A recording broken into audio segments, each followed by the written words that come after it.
Good morning and welcome to Morning Movie News, where we've been spending quite a bit of time lately talking about just how jam-packed March is when it comes to movies. In fact, there is a potential blockbuster opening every single weekend. It goes Logan, Kong Skull Island, Beauty and the Beast, Power Rangers, and then Ghost in the Shell. But while there might be a few surprises in there, I think it really boils down to Logan versus Beauty and the Beast for who's going to be the big winner for the month. Now, a number of you are going to say, no contest, Logan. And in fact, I recently asked you to vote for what movie you're the most excited about, and Logan did indeed win the day. But Beauty and the Beast came in second, and many of you tweeted me that you were surprised by its strong showing. And you know who else is surprised by the strength of Beauty and the Beast?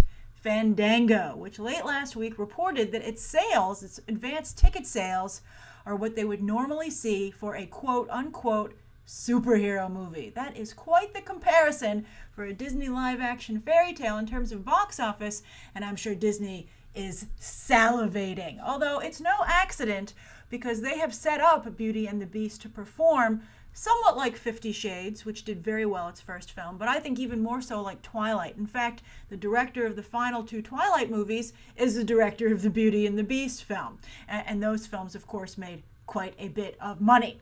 But I think everyone is surprised because the Beauty and the Beast fans, well, it's two reasons. I think the Beauty and the Beast fans, while you guys are all in the same place here, I love that there are so many different diverse movie tastes here on Beyond the Trailer represented. And also, in fact, some of us, like myself, just like all the movies, right? We have a lot of different movies that we enjoy. But for the most part, in a lot of pockets on the internet, they don't cross. The streams don't cross the streams. So people are talking a lot about comic book movies and they're unawares of the hype for Beauty and the Beast. I also think that Beauty and the Beast is going to perform incredibly well with people who don't spend a lot of time on the internet. For instance, they debuted the final trailer on The Bachelor. And we were just talking yesterday about Stranger Things and how while it was on fire, when it came to social media, it was almost ignored by people who still are into print media, the USA Today voters for the ads. So I think that, Beauty and the Beast is going to be one of those properties that delivers with the online fans and the non-online fans, and that's where you can really make a lot of money. Although to be fair, Logan tickets aren't on sale yet, so we can't make a comparison. And there is a distance between these two movies. Logan comes out, there's a week in between the two films. I feel very bad for Kong Skull Island. I hope it does well because it's sandwiched between these two juggernauts. So I think they're actually going to, Kong, Power Rangers, and Ghost in the Shell. Ghost in the Shell, luckily, is coming out at the very end. But it's a tight space. There's not a lot of money to go around. Or maybe everybody will just spend all their money in March, and then it'll be April that suffers. So Fandango said that this is selling so well that when it comes to Disney films that are somewhat similar, not including Marvel and Star Wars, Beauty and the Beast is actually outpacing Finding Dory at this stage of its ticket sales, and that opened at 135 million. So that means that Beauty and the Beast could open north of that number. So now we can start to be like, okay, let's be a little bit aggressive with our hopes and dreams for Beauty and the Beast. Can it maybe be one of the top 10 openings of all time? Now, what would it need to accomplish that? It would need to open north of 160 million because The Hunger Games Catching Fire is a very big opener, and that opened at 158, and that's at number 11, so it's just outside the top 10. So Beauty and the Beast, again, has to open north of 160, and if it opens north of 170, that's a tall order. It would outpace the final Harry Potter movie, which is the 7th highest opening of all time, and the only non-genre film, the only quote-unquote male-centric film, as Hollywood sees them. Quite a number of women like these other movies, obviously.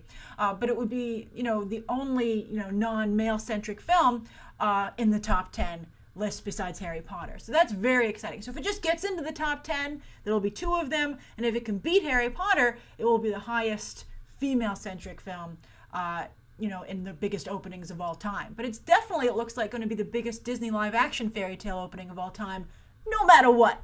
The biggest to date is still the original Alice back in 2010, the one that started them all for Disney live-action fairy tales, whereas Snow White, of course, is the one that started them all when it comes to animated fairy tales. But that's still the biggest opening with 116, followed by the Jungle Book from last year, 2016 at 103. And then there's a big drop to the other ones. Oz the Great and Powerful at 79.1, Maleficent at 69.4, and Cinderella at 67.8. The potential for Beauty and the Beast to double Maleficent and Cinderella, two other, very female-centric Disney live-action fairy tales, is very exciting. Not just for Disney and their live-action fairy tale brand, but for Emma Watson's management, who are going to see her asking price. Well, they're going to raise it themselves, go way up if it indeed opens that big. That's very exciting. So I'm curious, which part of the fandom are you? Are you part of the Logan fandom that's surprised by this? Are you part of the Beauty and the Beast fandom that's like, duh, and excited? Or are you like me and you like all the movies and you're like, it's an embarrassment of riches, I'm so excited? I think it is very, very exciting. March is there's going to be a lot of money on the table. All right, now the second story of the day, talking about actresses and very good roles for their careers. There's a very strong rumor going around that Haley Bennett might be the new Catwoman for Gotham City Sirens. And I think that the evidence is actually pretty strong. So on Instagram, first she posted a picture of Catwoman. All right, whatever. Maybe she's pulling a Sean Young. Maybe she's just trying to get the role, right? So everybody was like, are you Catwoman? Why would you just post this photo? And she posted one of Bruce Timm's more sexy, depictions of Catwoman. Not the Catwoman with the goggles, interestingly. And then this is what really sealed the deal for me in terms of my thinking that it might be true. She posted some photos of herself with a very short black haircut, and she normally has very long blonde hair. So why else would she change her look so drastically to the look that Selena Kyle has historically had, if that wasn't the case? I mean, I'm surprised that Warner Brothers would allow. I mean, we've talked before about Warner Brothers not really keeping their talent in check in terms of spoiling things. But I would, why else would she cut her hair if she didn't have the role? I mean, it seems like such a big commitment. I don't think you would do that just in the casting process. I mean, unless it would do so much for her career, maybe she is that committed. Now, I have mixed feelings on her being cast in the role. Overall, it's positive, but let me tell you what my feelings are. All right, so she is a contemporary for Margot Robbie. A lot of people have talked about that, saying she would be a good fit with Harley Quinn. However, she is not a contemporary for Ben Affleck, which I think would be, I think when you cast the role of Catwoman, you can't just think of Gotham City Sirens. You have to think of the DCEU at large and the fact that this character is supposed to have a long history with Ben Affleck's Batman. And how can that be the case if she's, a good 15 to 20 years younger than he is? A lot of us were pulling for, maybe someone like Rebecca Ferguson, or, some of you said Carla Gugino, or maybe Mila Jovovich. I think, those are, I think more appropriate choices for the bigger picture. Also, my other concern is that Haley Bennett has a little bit of a notorious history of being willing to do nudity and graphic stuff for a role. And David Ayer is a little misogynistic in his portrayal of female characters. So I get a little bit nervous about what it means. Is Haley Bennett trying to change, or is the role in the way the characters? Because Margot Robbie, of course, has a very a history with graphic nudity as well in the Wolf of Wall Street. Now, of course, there wasn't any graphic nudity in Suicide Squad, but there was a lot of sex appeal and women objectification, I guess you could say, right? And of course, Catwoman has been infamous or famous, depending on your preference, for sporting some pretty, monster cleavage, particularly in the video games. And that's something that Haley Bennett could provide. Although I have to say, I think from a female fan perspective, Haley Bennett has a physique which to me says more Poison Ivy. She's very voluptuous.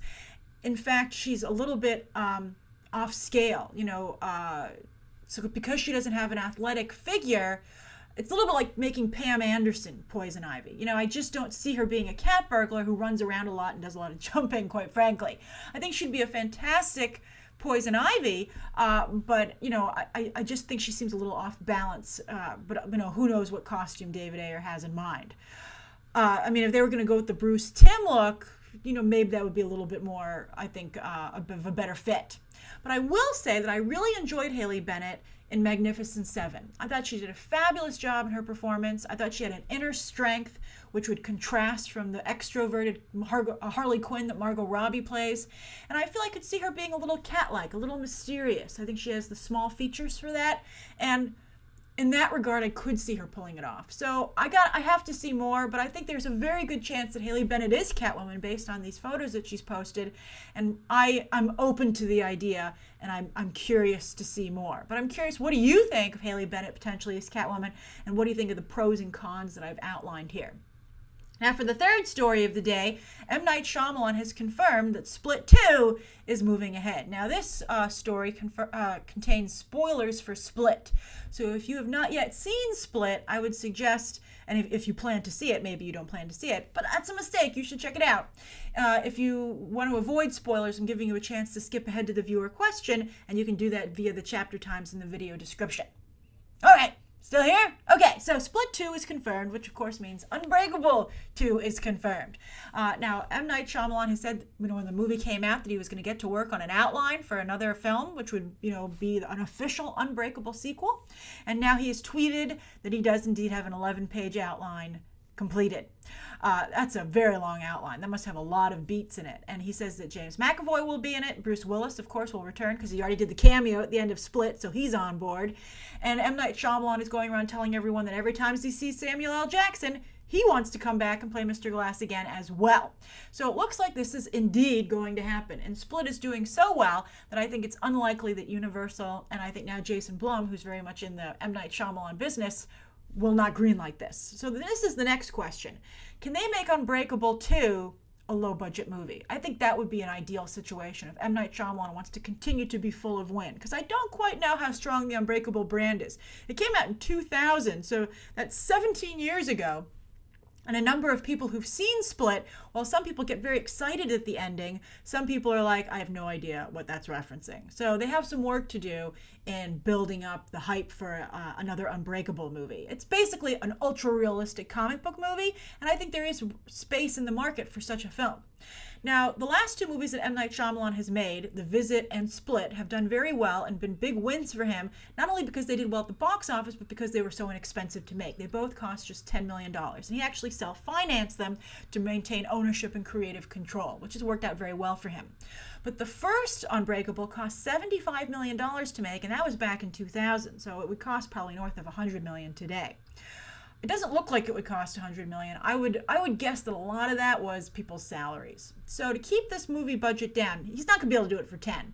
But I think if he could do it for 50 or under, that would be a really sexy budget for another Unbreakable movie. And the way you can achieve that is having everybody do back-end deals. Samuel L. Jackson, Bruce Willis. I don't know if Samuel L. Jackson's all about getting paid these days. He's actually talked about it. He said, I have a family, they want to spend money, I got to bring home the bacon. He might be like, pay me my money. But I think that James McAvoy, Bruce Willis in particular, they need another Unbreakable movie, so they might be willing to do lucrative back-end deals. So, and if for the potential there to make a lot of money, if they keep the budget down, it could be a very sweet back-end deal. I would be very curious to see this movie, and I think they could build it up so that it was a big performer. So I'm very excited for another Unbreakable movie. It looks like it's definitely going to happen at this point. But the question now I think becomes, how much has M. Night Shyamalan learned from his mistakes in the past, right? I hope that he has indeed learned his lesson, because I would hate to see him go right back to those same mistakes. But I'm curious, are you excited about another Unbreakable movie? Do you think that he can keep the budget down? Do you think he can keep his ego in check and the ego of everybody else involved in check? Ego has really sank M. Night Shyamalan in the first place. So let's hope that he has some memento to remind him it's necessary to stay humble. And part of being humble is keeping those budgets down. All right, and also he probably wants to maintain creative control, and so how much can M. Night Shyamalan afford to pay for a movie? All right, so those are the three stories of the day. Now I have a viewer question from Flipping Chemistry. That's a great username. So Flipping Chemistry says, hey Grace, I have a question. It seems like Disney's current strategy is to mine the animated movies for all they're worth to create live-action counterparts to them. It is. Any idea what they're going to do as a company once they've exhausted all their old animated feature films? Love your videos. I watch them every day when I get home from work. Thanks for all the thoughtful content. And then a smiley face and said, I did that just for you on an actual keyboard. Oh, adorable. It's not an actual emoji. It's the old school smiley face. I love it. Well, flipping chemistry. First of all, I hope you had a nice day at work. And second, thanks for a great question. And I think first of all, I think it's going to take a long time for them to work their way through all the animated movies, to be perfectly honest with you. Also, if they start doing sequels, the talk of a Maleficent 2. They did another Alice in Wonderland. That didn't turn out so well. But, they've got Winnie the Pooh, they have Mulan, they have Dumbo, they've got another Snow White they're working on. They got a lot of movies. And they're actually thinking a little outside the box with their Nutcracker movie and A Wrinkle in Time. So they're probably going to go also, I think, to books and fantasy-like content that they never made an animated movie out of, but they could do a live-action movie. But as to your question, what I would like to see happen is I would love to see them see how successful their more adult versions of these animated stories have been. The Jungle Book was, I think, very sophisticated. The upcoming Beauty and the Beast looks very sophisticated. It's longer. There's more story points. It's more in depth. So I would love it if they were like, well, what if we apply more sophisticated storytelling to our animated movies? Perhaps we could, broaden the audience even more. That would be very exciting. So a lot of us have been pulling for more adult animation for quite some time, seeing what has been capable on the small screen with, like, for instance, The Legend of Korra. So I would love if Disney would go in that direction. I also think that they could finally, get the Paperman technology right, where they have 2D-like animation that's done with computers, and maybe start to do some old school fantasy films that are animated but look like the old Disney animated movies. I think that would be very exciting and would potentially earn them a lot of money. Disney's a pretty smart company, and again, I think this is a long way away, but I would like to see that happen. I'd like them to see that sophisticated storytelling is embraced by all, because everybody of all ages is going to see these live action fairy tales. That's why they're doing so well. So that's what I would hope would be next, but it's a whiles off. But it's a good question, flipping chemistry, and I'm sure ones that the folks at Disney Development are already working on. Again, as I said, with like A Wrinkle in Time and that kind of content. So I'm curious, what do you guys think Disney might want to do next? Write your thoughts down below. Somebody jokingly said they'll do animated movies of their live action. Although I have to say, if they were to do an animated Star Wars movie or an animated Marvel proper movie, that would be very interesting. And perhaps that's actually not a bad idea, come to think of it, and viable with these other, with the Spider-Man animated movie coming up.